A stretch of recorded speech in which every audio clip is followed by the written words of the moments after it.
Hacer un análisis de un bien es mucho más fácil de lo que parece. Aunque, eso sí, debes seguir una serie de pasos para no equivocarte. Vamos a dividirlo en varias partes. Primero, la identificación. Segundo, las características del bien. Y tercero y último, el comentario crítico. Aunque en los apuntes tienes un resumen sobre cómo hacerlo, aquí vamos a explicártelo con un ejemplo. El Dolmen de Menga, situado en Málaga. Pero vayamos por partes. Lo primero es identificar la obra, para lo que necesitamos explicar algunos detalles. Primero, ¿cómo se llama la obra? Algunas de las obras que vamos a ver, algunos de los bienes son anónimos, no sabemos quién fue el autor, pero hay ocasiones en las que sí lo sabemos. En ese caso, lo indicamos.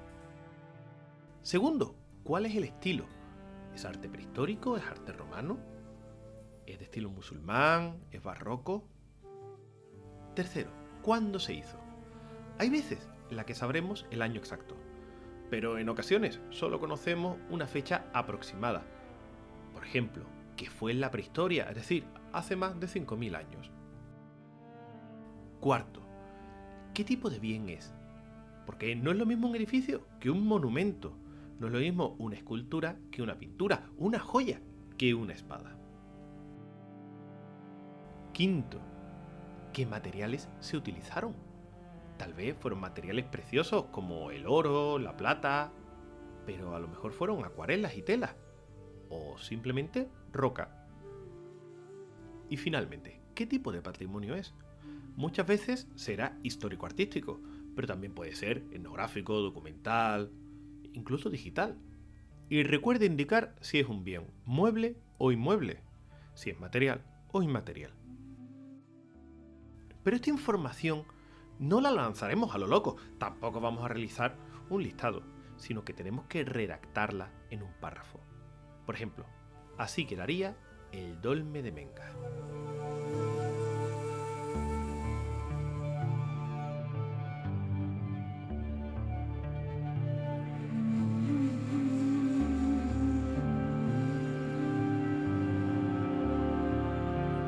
Ahora pasemos a la segunda parte, en la que hablaremos de las características del bien que estamos analizando. Esta parte sirve para darnos información general sobre la época, el estilo del bien y el autor del mismo.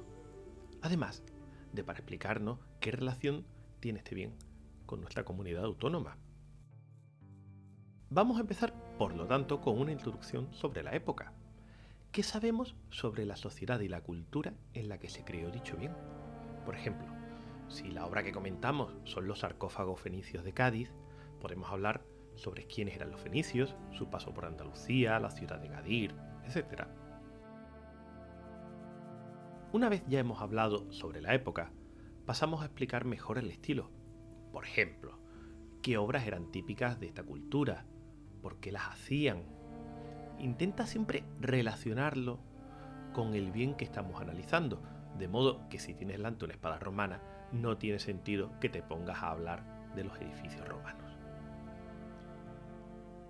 Por último, terminamos hablando sobre las características del autor o de la autora.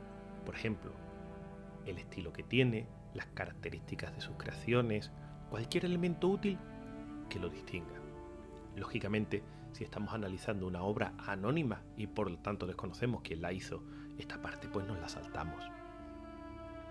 Vamos a seguir con el ejemplo del Dolmen de Menga. ¿Qué diríamos de él en este apartado, las características?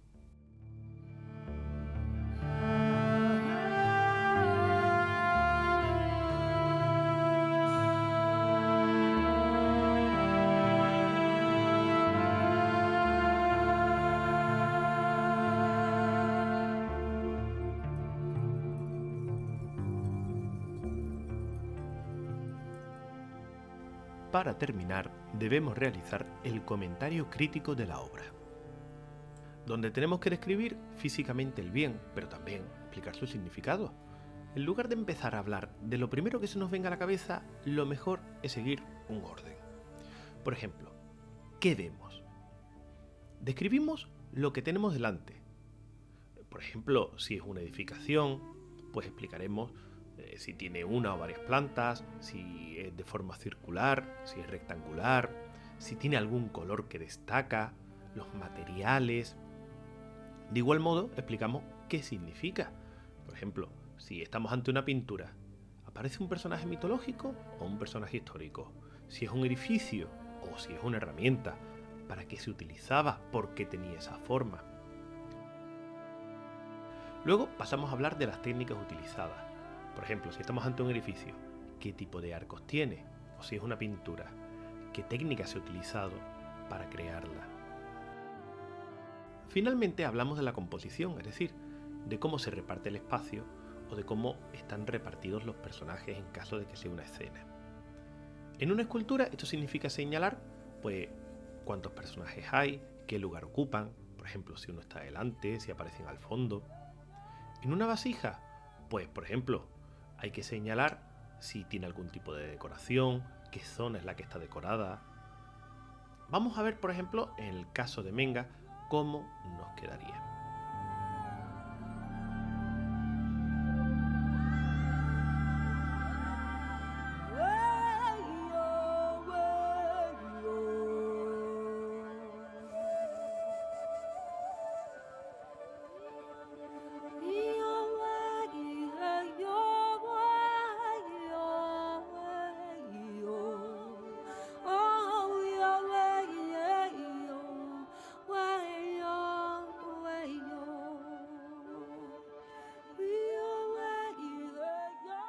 Y eso es todo.